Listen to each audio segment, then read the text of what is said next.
So when we talk about organizing, managing and leading, I want to show you an interesting picture. Now, when you think about organizations and when you actually scientifically think about organizations, and if you're making a presentation about organizations, if you're having a classroom discussion, you typically think about this organizational structure, right? Head, CEO, director, and then different levels. But in reality, you could draw something like that, but most organizations, I should say almost all organizations, are never this way. It is kind of a cloud, it's kind of a network. A lot of thing is messy, a lot of thing is not well ordered. Every time, every employee is not going to ask permission, and many a times the head of that group or head of the company is not the one actually making all the decisions. And one time, there are many studies. One particular study I remember, this study has been done at a small software company in Europe. So there they have analyzed all the emails. Then they have realized that the person who is really very important and most people go to this person, not the person on the top. So through that email, who is sending email to what, who is really helping people, who is making important decisions, or who is influencing important decisions, actually when they have analyzed that, most organizations look more like this. They're dynamic, they're emergent, and partially controllable. But the idea is you want to have a well-designed system, and it is designed well, and it is totally controllable. That's what the senior management team and the board of the organization or the governing body of the organization would like.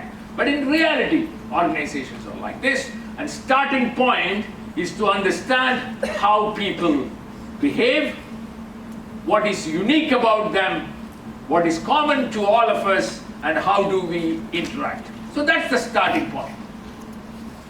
I want to start with the story of a chair. I don't know whether you have seen this picture somewhere. You know what is interesting about this chair? It's an older chair. But see these places here, the armrest and this part, it's kind of more worn out, right? This is a chair from a doctor's office in California. Two cardiologists. There's an interesting story about this chair. These two people, these two doctors, Dr. Friedman and Dr. Rosenman, two cardiologists. This chair was there in their office, and every few weeks, the person who is doing the upholstery would come and repair it. One time, a new repairman came, and he said, "This is not normal. You know, when I look at other chairs, other places, we don't repair it this often. In your office, this cardiologist's office, this is happening more often."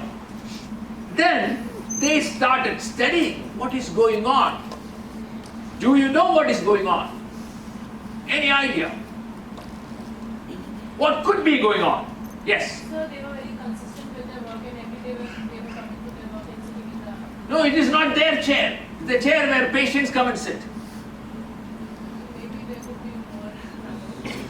Remember, this is a cardiologist's office. These two doctors are cardiologists, heart specialists. Many people are there with a heart attack and a lot of heart problems. That's why there more and more patients. If there are many people coming, then why only at these places? It should be kind of everywhere too. That it's about people coming and sitting. There is something more to the story. Yes. People who are coming to meet the cardiologist are very anxious when they meet. Exactly, they're kind of restless. They're kind of moving and turning and twisting and impatient. So that's the idea. So they started investigating. They have come up with this idea of type A personality. If we get time, we will go more into the details. But I just wanted to introduce this. All of us are unique, and unique in so many different ways. It is not about you know, I'm a party-loving person, I'm kind of more an introvert, but you could also be kind of easy-going, laid-back, peaceful, never in a rush, or hardworking, restless, you want to make things happen, and you know that people who are that way, or type A personalities, the chances of them being stressed all the time, chance of them getting some kind of a heart disease is much higher, unfortunately, compared to type B personality. Type D is not kind of hardworking, restless, they're kind of worried and anxious. It's kind of, you know, if you look at the big 5 personality dimension, we will come to that and we will do that in detail. They're more neurotic, or they're less on or low on emotional stability. So this is one interesting simple example. These 2 doctors were not trying to learn personality, they were treating their patients, but this one was kind of a chance finding, and it's an interesting and useful one. Another interesting finding from Adam Grant, a very famous organizational behaviorist or organizational psychologist. He has also written an interesting book, Give and Take. If you look at an organization, or even if we start talking to you and start collecting some data in this regard, how many of you are kind of givers in the sense that you don't think much? When someone needs help, you will just do it. Or some of you, you do help, but you also kind of expect something in return. They are the ones, they are matchers. And some of you, knowingly or unknowingly, you take more help and rarely give anything back. Most organizations, more than 50% of the people are these matchers. They kind of give and take. Don't you think most of us are kind of matchers? We do something and expect something back. But his hypothesis, what he found was organizations would typically have about 20% givers. And they make all the difference. And interestingly, many of the most important key players of an organization, they are not the matchers, they are not the takers, they are the givers. But the idea here is, before we go into discussing individual similarities and individual differences, just to introduce different ways of looking at individual difference and similarities of people, and those uniqueness and similarities would influence the way we interact, the way we organize, manage, and lead. At some point in time, we can go into more details. Interestingly, we also kind of think that we are more givers than matchers, but there are not that many givers in an organization. This is one of the most interesting debates when it comes to human psychology or human behavior. Debate between 2 different philosophical approaches to understanding nature in general, and in this case, human nature. And you all know that this idea of nature versus nurture. Is it all about your biology, your genetics, your DNA, or is it through nurturing?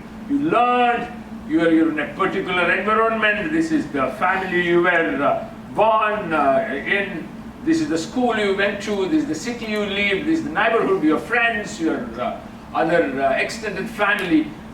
Your personality, the way you approach and react to different situations in life, is it innate to yourself, that is nature, mainly biologically predisposed, or it is nurture? Leibniz was more supporting nature, John Locke was more supporting nurture. So this is a debate, and with the time you will see that this binary question, is it nature mostly biologically predisposed, or is it nurture, learned through your, throughout your life, especially in the early stages of your life? Is that this or that? You will realize that this debate has relatively less meaning. This is some interesting interaction of your biology with your environment. Your biology will give you the initial draft, and this initial draft will get revised continuously. Initial draft, when you're born, that will get revised continuously. And now we will look at where is this initial draft coming. That's where the theory of evolution and our understanding of for species to survive, the need for survival and reproduction comes to play. Let's look at that.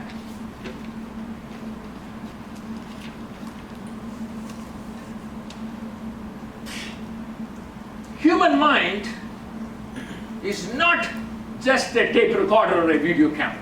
It's not just learning and taking things from the environment and reproducing. There is this the most important interaction with the already given or the initial draft becomes very, very important. This is one interesting approach, and probably a lot more useful than the current approach of studying personality, is collecting millions and millions of data points and developing expert systems, neural networks to learn continuously. Probably we will have much more interesting, deeper insights into human personality when AI systems, when they get mature. So that's one approach, just to show you. Typically, most of personality studies are collecting data and analyzing the correlation and factor analyzing and looking at different factors and understanding the implications.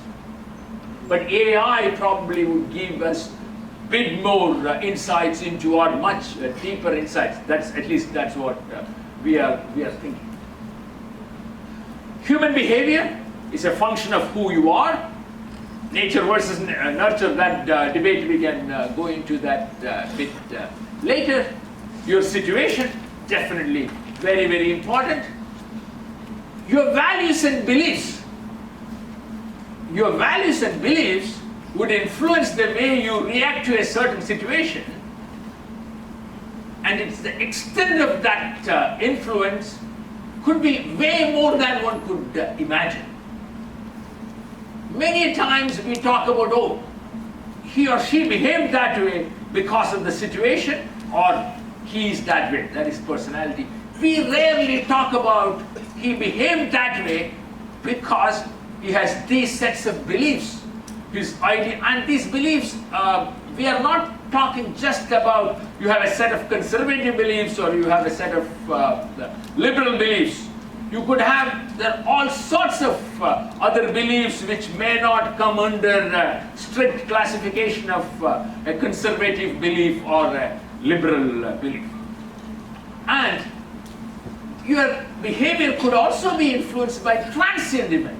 Something bad happened this morning, or something exciting and happy happened this morning. Your behavior could be influenced by that. Why do we call about transient events? Transient events are more like situations, but situations are a lot more long-term, a lot more permanent for the time being. Transient events probably happens once in a while or once in a lifetime kind of events, and many times that would not stay very, very long. So situations are a lot more temporarily, a lot more extended. And your social network. You are part of a club, you are connected to a political organization or whatever network you belong to, or you are somewhere outside India and you belong to a network of Indians in that country or Punjabis in that country. So that would also, in some sense, influence. But remember, these are all not completely mutually exclusive. And also, remember that you have the ability to influence the situation. Not that much. In some cases a lot, some cases very little, but you would be able to influence the situation or even transient events. And this is one very, very important thing. If we say that when a baby is born, an initial draft, a set of mental modules, they're already there, that doesn't mean that through purposeful action, you can rewire. So a term called neuroplasticity. That means, in the West, especially in the US, we talk about, you fake it till you make it. What you actually do, if you imagine you are an introvert. You're not a kind of a party person. You're also shy, always nervous when you want to stand up and talk to an audience, or you are not that kind of an expressive, communicative person. But you know that your work requires that. You want to change it. You keep trying and you keep trying, and certain degree of rewiring is possible. And many, many other situations. You're hypersensitive. You get irritated, you get angry, but you know that that's not helping you. So you can keep trying, and brain is capable, it is plastic. It can rewire, it can create new neurons and new synaptic contacts. That's the whole idea of neuroplasticity. Remember, when we talk about your biology, your biological predisposition could have some influence on your behavior. Please do not think that this is deterministic. I am born this way, so I won't be able to change. No, you can change if you recognize it. This is very important. This discussion is very important. Please pay attention. Imagine two people, A and B. A thinks that this is my biology, and when I react to some situations, it is not the most ideal reaction, but my biology is kind of naturally making me react to that situation this way. That means I get angry quickly. It's not that I want to get angry quickly, but my biology is that way, but I'm going to work on changing it, and this idea of neuroplasticity will help you. Person B is thinking, my reaction, my hypersensitive reaction is the most appropriate reaction. It's not coming from my biology. This is what I want to do. This person is thinking, who will be able to change? The one believing that it's my biology, or one believing that this is my, this behavior is the most optimum. Who will change that behavior? Person B. Person A. How will person B ever change if that person is thinking this is the most appropriate behavior? There's no motivation to change. But when person A thinks that my biology is making me irritated all the time, my biology is making me hypersensitive, I'm not going to give up. I know the idea of neuroplasticity. I will keep trying. The other person is thinking this is the optimum reaction to this particular situation. Very, very important. Because many times when I talk about biology, many people challenge me. They don't like it because they think when we talk about biology, I'm talking about determinism. Absolutely not. The opposite of it. If you think without realizing your biology is kind of making you behave this way, but you think that this is the optimum behavior, they are in trouble. All of us are trapped in some sense in our biology, trapped in some sense if we don't recognize it. If we recognize it, it's not a trap. We can come out of it. This is very, very interesting. You can. I'm not really talking about biology, but also your genetic makeup would also decide how tall you are going to be and how short you are going to be. Those things are very difficult to change. But if your biology is making you irritated all the time, you can change. If making you hypersensitive, you can change. Making you extremely afraid of snakes, you can change. It's not that somebody told you be extremely afraid of snakes. No, some of us are extremely afraid of snakes, some of us are not. But it comes from our evolutionary mind, some of those modules that we should be extremely careful with snakes, but we can train ourselves and change it. So when you look at human behavior, we need to look at through the lens of psychology, sociology, cognitive science, evolutionary psychology. It is one particular lens is not comprehensive. We need to look at through multiple lenses to have a better understanding of human behavior. As I was telling you, both biology and beliefs can determine behavior. Now, to further understand, we will try to look at evolution is not that complicated to understand. Interestingly, simple ideas, but its consequences are profound. So, evolution is in some sense influenced by your fitness or a species or a living being's fitness with respect to its biology and also adaptation to culture and new philosophy. This is very, very interesting. Let's examine this. I don't know, we have, at some point in time, we have discussed about guppy fish. You all know what a little colorful guppy fish? No, I have a picture of that. I will show you. But let me take another example of this gene culture coevolution. Can you read? Yes, sir. These matrimonials. What is common? What is something interesting about these matrimonials?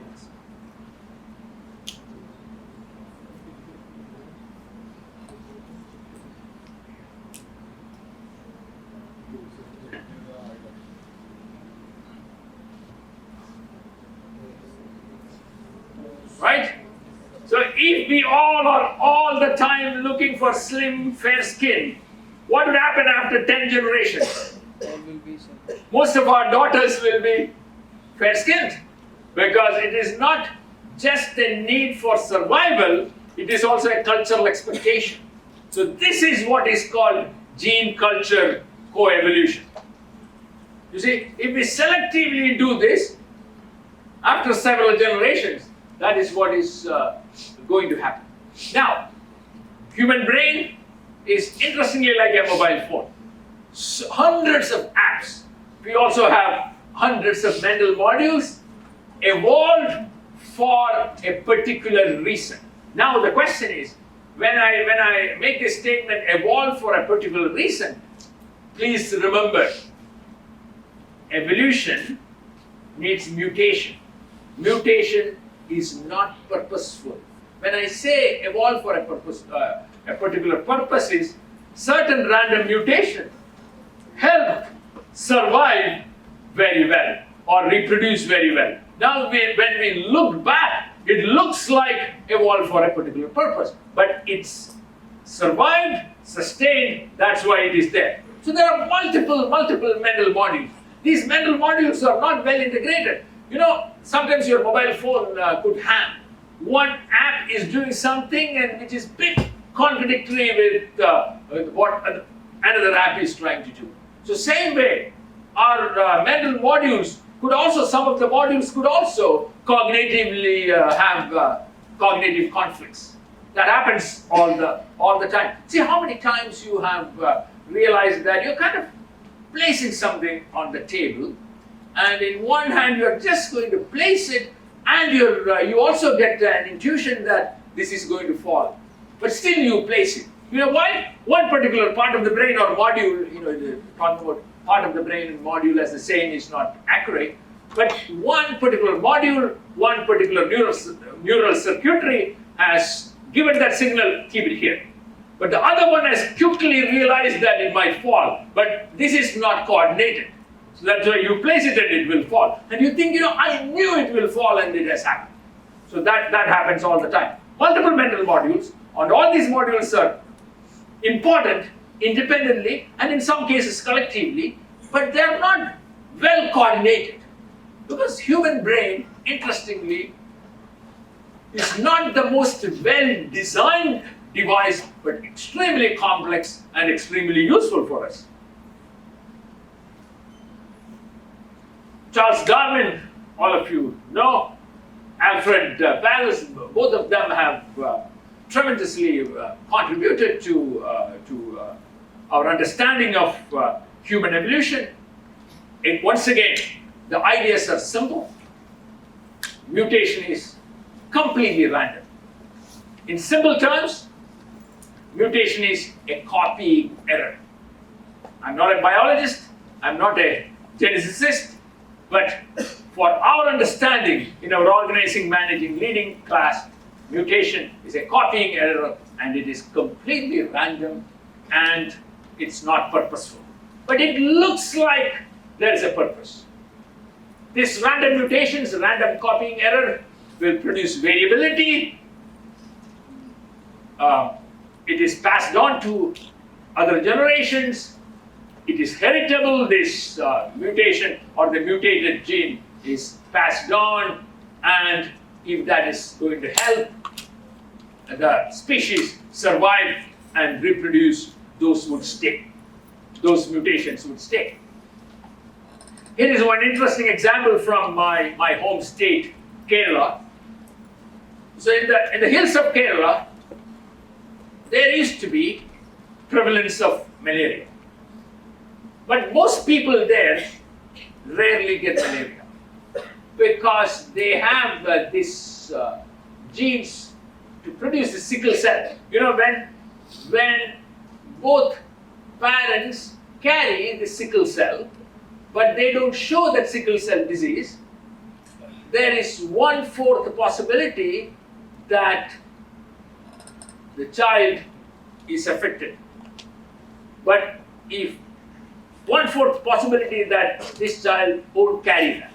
The problem here is this child is sick, this child has no immunity, no resistance for malaria, but these children have, parents have. So this has been developed because people with this mutation, for normal people, this mutation looks like an unwanted thing. But if you are born and brought up in a malaria-infested area, if you carry it and if you don't show it, this is a very good thing to have. You see, in one situation, it's very useful, other situation, it may not be useful. If you're just carrying, no problem, like this. You have resistance for malaria and there's no disease. So again, these mutations are completely random. If it helps you survive and reproduce, it stays.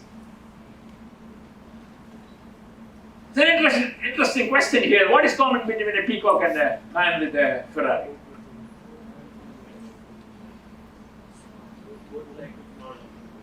Yes, absolutely. A man with a Ferrari or a peacock, this beautiful one, it's signaling, I'm fit. It's all about reproduction.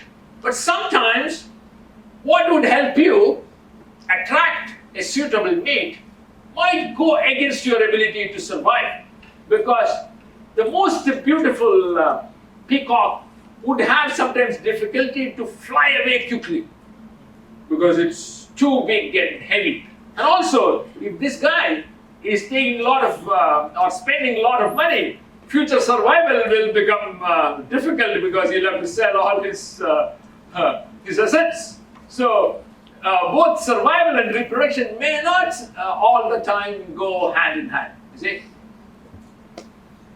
All right. See, natural selection has helped in the evolution of mental modules. These mental modules, for our understanding, we should look at it more like our apps in our mobile phone. One more time, they are not well integrated. There could be conflicts. They don't work synchronously, but independently, and in some cases, in groups, they are quite useful. When you ask, I react to a situation this way, whether this reaction comes from my biology or from my beliefs or what, First of all, you need to ask yourself, okay, are you convinced that this kind of a reaction is the most appropriate? So that also needs a little bit more openness. Sometimes we want to justify our reactions, right? You react in a certain way. You hit someone. You want to justify that is the most appropriate behavior. All right? So you need to ask yourself, is it the most appropriate behavior? And you should also check with others whom you trust. Is this the most appropriate? If you think that this is not the most appropriate behavior, then you can start questioning or kind of critically looking at your beliefs. And if you don't see anything from those beliefs, then you know that biology is playing some role. If you realize that biology is playing some role, you can change it. But if you think that this is the most appropriate behavior, even if other people are telling me this is not the most appropriate behavior, I am going to believe that this is the most appropriate behavior, you will never change. What happens most of the time, we want to convince ourselves that this is the most appropriate behavior. Many a times it may not be.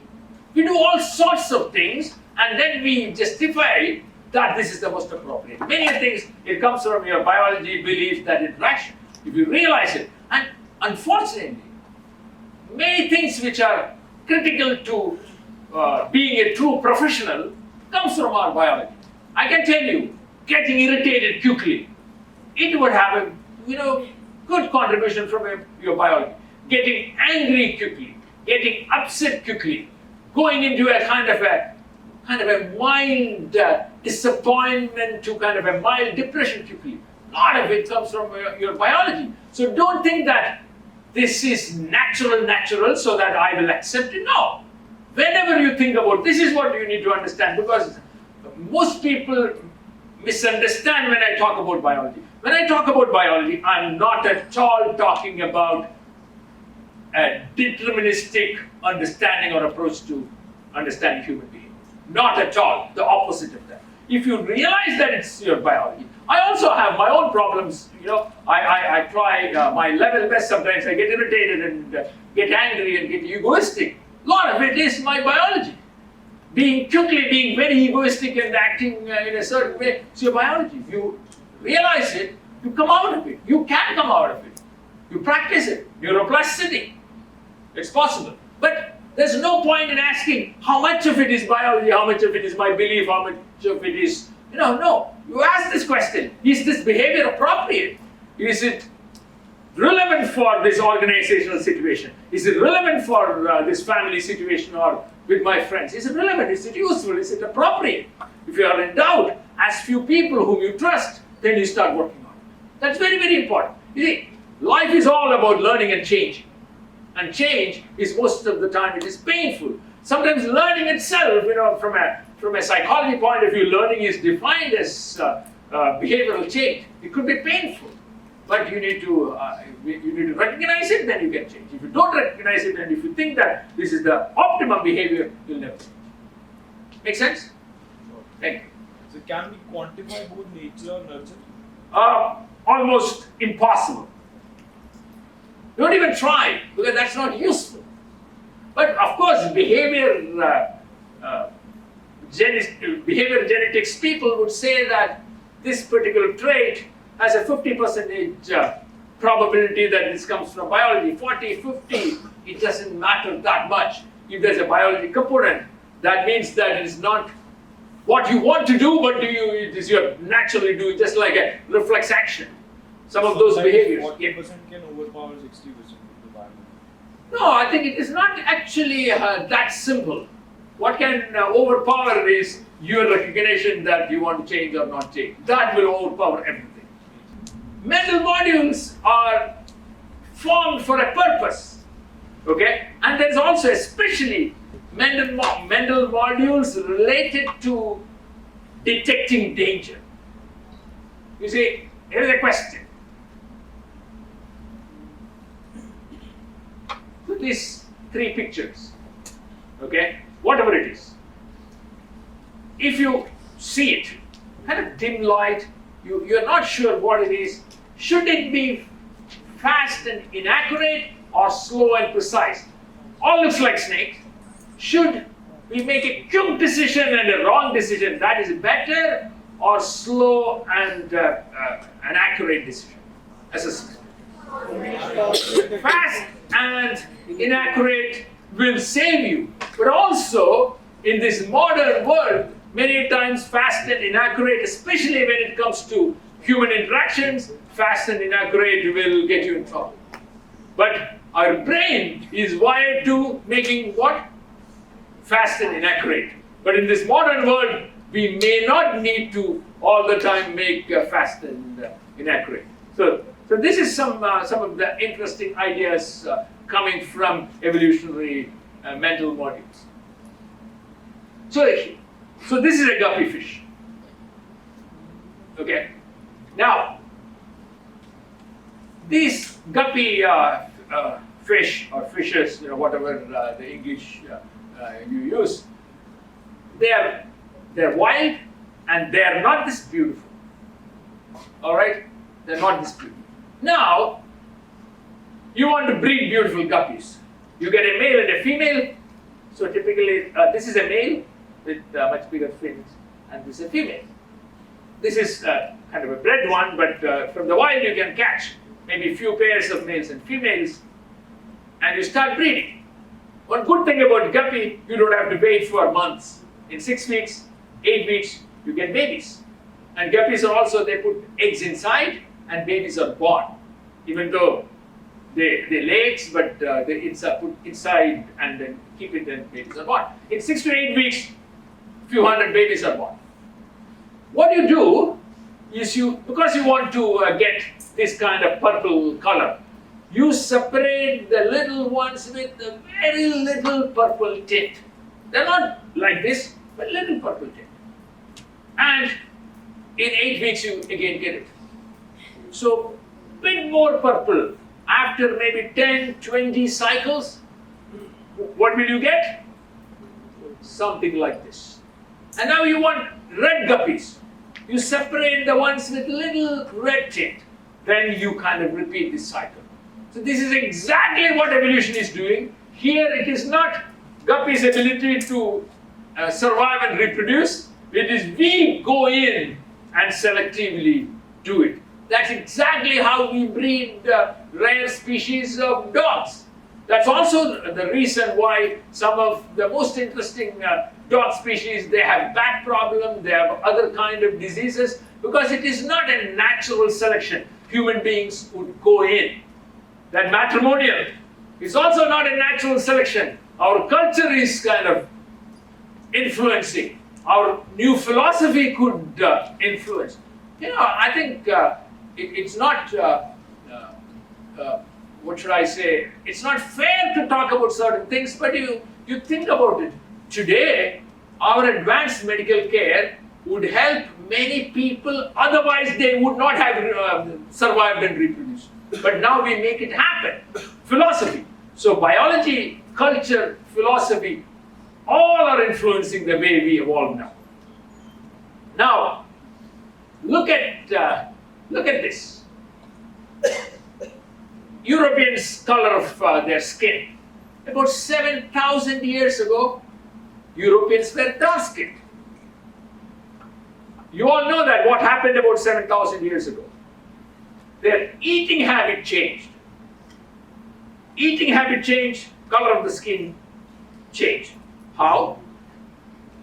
See, all of us, whether it's Europeans or Indians or people in other parts of the world, they all come from the savannas of Africa. All right? I will come back to... See, this is the guppy story again. Wild guppy, you take them through multiple cycles, you decide what color, what tint, what patterns you need, you selectively remove them. All of us originate in these regions, African savannas, typical Europe, not that much sunlight, they got most of their vitamin D from reindeer meat, red meat. So dark-skinned people, their major food source was reindeer. About 7,000 years ago, started doing some farming, pulses and grains, and the total vitamin D intake has decreased. You see, dark-skinned people, not that much sunlight, they cannot get that much vitamin D from sunlight. They were getting all the vitamin D they wanted, they needed from red meat. Now their daily diet contains other things other than red meat, their vitamin D intake decreased. Now what would happen? Due to mutation, some babies are a little bit lighter skinned compared to some other babies. Relatively darker skinned babies did not survive. Relatively lighter skinned babies survived to reproduce. That's how skin color. Now going back to giraffe. One simple lazy explanation of long neck of giraffe is there's nothing here, no green to eat, everything finished. They had to stretch their neck to eat stuff from a height. But that's not the story. Male giraffes fight all the time. They fight for their mates. They fight with their neck. Okay? A stronger, longer neck male will have a higher probability of getting a mate and reproducing. That's why, with the time, giraffes started getting longer and stronger necks. It's not that all the green has gone and now there's only something at a higher level to eat. So this was the story of vitamin D from reindeer meat. With agriculture, everything changed. Due to mutation, some babies born were lighter skinned, relatively lighter skinned babies survived.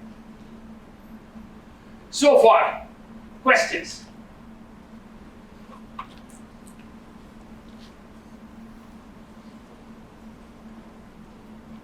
All right. I also want to introduce, so far we have seen what is common as a species. So those mental modules formed due to mutation, evolution, which helped us survive and reproduce, stay. Many things in common among all of us. But now some things also made us unique. Now you would wonder, when we are talking about uniqueness, I want to introduce this idea of, or a typology called the Big Five personality. Big Five personality, I think you have already done your Big Five personality instrument, yes or no? So then we will do it after your MST1. We can make sense of individual difference based on 5 dimensions. They're called the Big Five dimensions. Openness to experience, conscientiousness, extroversion versus introversion, agreeableness, and neuroticism or emotional stability.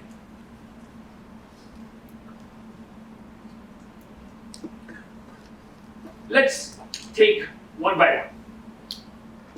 When we do our Big Five instrument, I'm going to also spend some time discussing how all this have come about and how we have finally narrowed down to 5 factors. We will have that discussion later. Now look at our personalities. We can more or less typify an individual based on these 5 dimensions. Some of us are extroverts.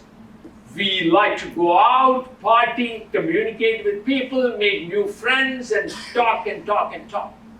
Some others are quite happy within ourselves, stay back at home and read a book and do something else and arrange our rooms and whatever. So these are two interesting personality types. And some of us are extreme extroverts, some of us are extreme introverts, some of us are somewhere in between. Now you would wonder, if it is all about survival and reproduction, why this variation? Don't you think you would wonder? See, if it is about survival, introverts would have a higher chance of survival or extroverts would have a higher chance of survival? Extroverts? Why?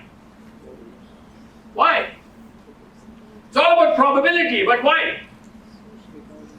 They are easygoing. Think from the point of view of our ancestors in African savannas about 2 million years ago. Because of the social circle. They have people to protect them. What is it? They will have people or a group to protect them. Okay? One point is they would make a lot of friends and those friends will protect them. Okay? Interesting idea, yes. So the same thing I was saying. If they form a group, Yes. They connect to people well, they form groups and the group will protect them. Yes.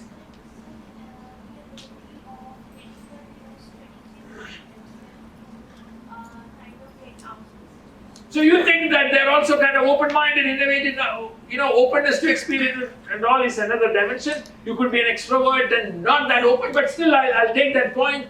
So they will come up with interesting ideas and they have maybe interesting ways of getting food or somehow getting a mate or so survival reproduction happens more. But then the question is, why extroverts at all? Then all of us should have been introverts, right? If that gives a distinct survival advantage, all of us should have been extroverts. But we also have probably more or less equal number of extroverts. Why? That's an important question. If we don't answer that question, then we need to question the theory of evolution. No, that's a very high-level philosophical, that's kind of a religious guru would give that kind of a statement. But it's an interesting one.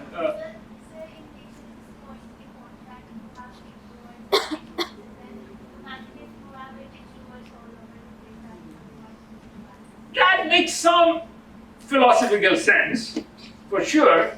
But still we need to explain from an evolution point of view why introverts.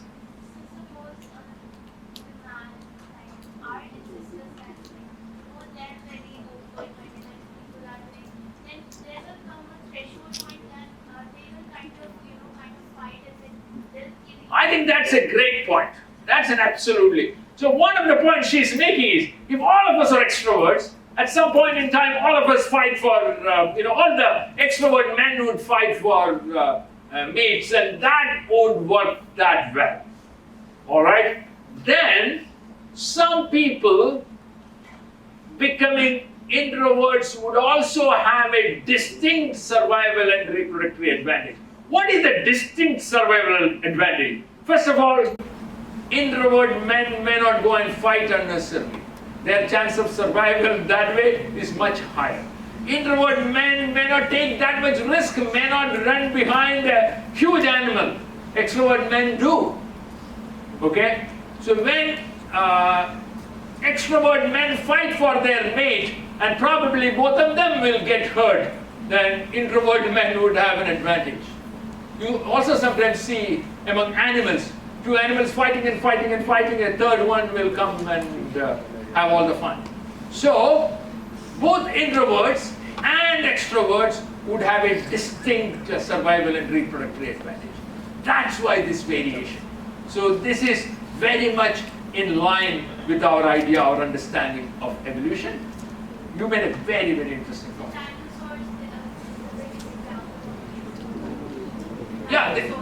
They kind of went beyond their ability to survive. Absolutely.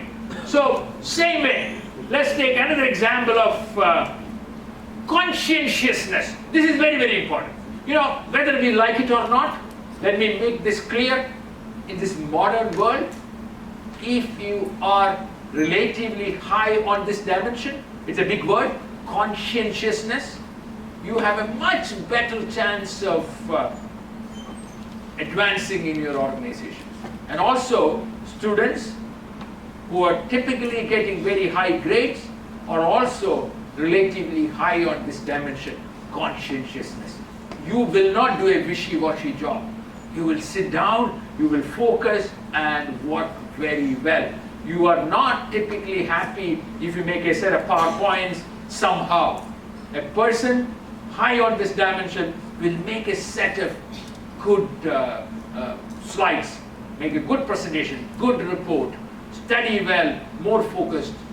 If you're low on this, you're a bit easygoing, not that stressed. But the other side of conscientiousness is you could also be kind of a bit overstressed, bit related to type A personality. Now, both would have its own survival and reproductory advantage. In this modern world, if you take both genders, men or women, if they're high on conscientiousness, they would also be having much better life because they work hard, more focused, probably they earn more money.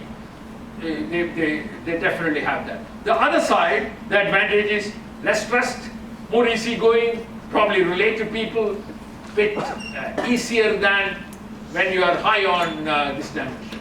Now look at another one, openness to experience. Openness to experience. If you are highly open, you definitely have a survival advantage and also sometimes reproductory advantage because you're creative, open. Again, you do interesting stuff with people and people are attracted to you. But at the same time, that is associated with its own risk. So the other extreme also has a survival advantage. Now, agreeableness. Agreeable people are likable people. But at the same time, if you're low on agreeableness, probably you will get things done probably more effective than highly agreeable people. Both would have its own advantage. So these uniqueness, whether you understand through a Big Five personality or a Myers-Briggs type indicator, those ideas are not going against the idea of evolution.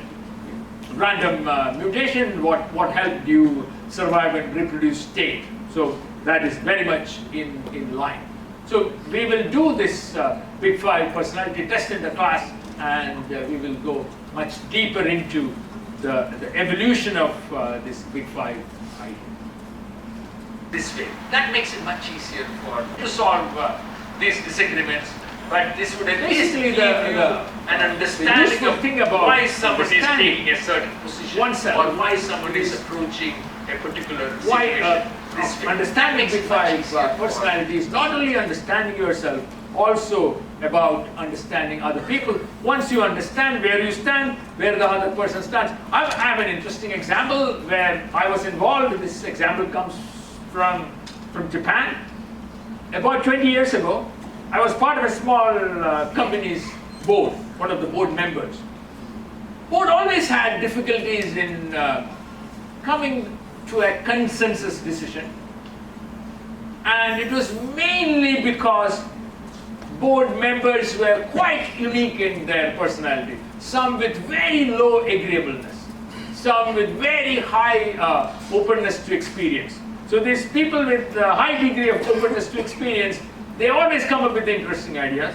But people with low on that dimension, they're very skeptical. Some are agreeable people, they agree and they look at problems differently. People with low agreeableness, they challenge everything. And board meetings used to be quite painful. So what we have done was one time we have decided, let's all take this Big Five personality test and have a conversation. Now we laugh about it, we joke about it. We know when objection comes, we say that low agreeableness, or some crazy idea comes, we say that high on openness to experience. Now we understand other person well. So even in your group projects, if you have this understanding, you can also have realistic expectations from other people, and probably these discussions and some disagreements you can solve much better. This is not giving you a solution to solve these disagreements, but this will at least give you an understanding of why someone is taking a certain position, or why someone is approaching a particular situation this way. That makes it much easier for the team to function. Now, this is very important. I think last class I kind of mentioned about ultimate and proximate explanations. It's very interesting actually. You look at something, you can always explain that at various levels. You can go all the way to G's, or you can give a proximate explanation of why did I walk, because my brain sent a signal, my leg stretched certain way and stretched back. So that's the most approximate explanation. So now please read these statements. He's behaving that way because he's a South Indian. It is more or less a proximate explanation. Very easy to see and understand.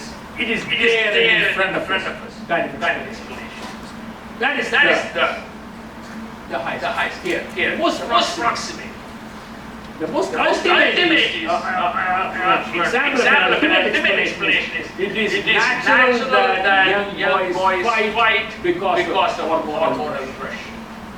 You can even go deeper into that. You start explaining based on hormones versus based on the culture where he's coming from.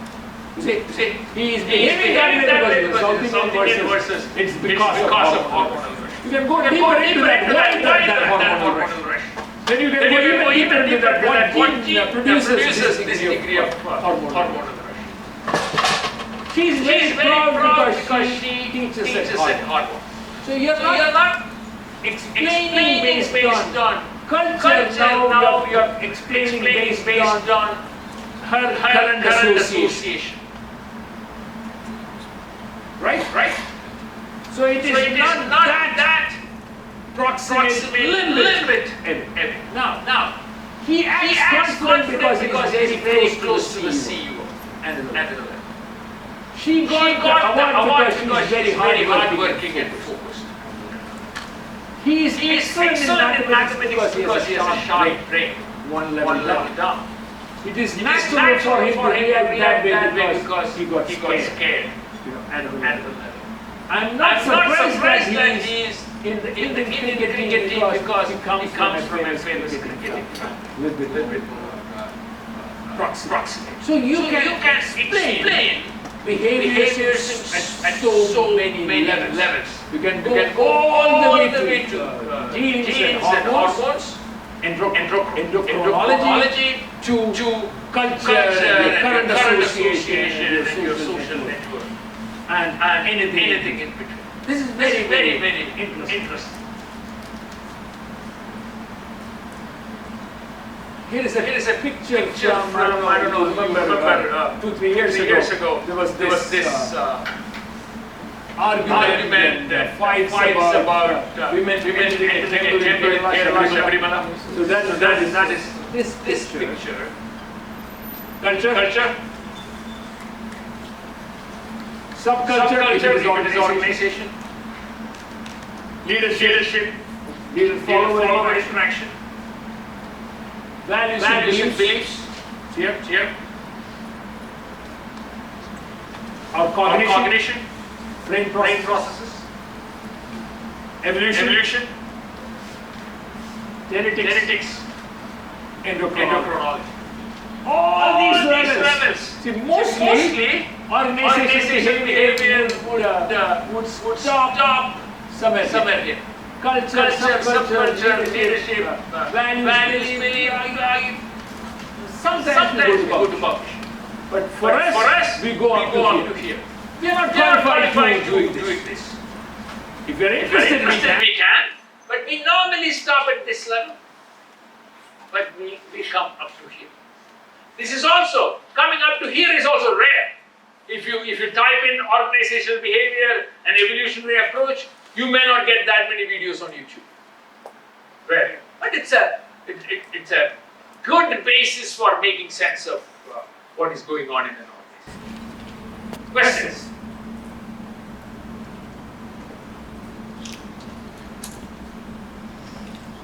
You're seeing that behavioral attribution is also quite interesting.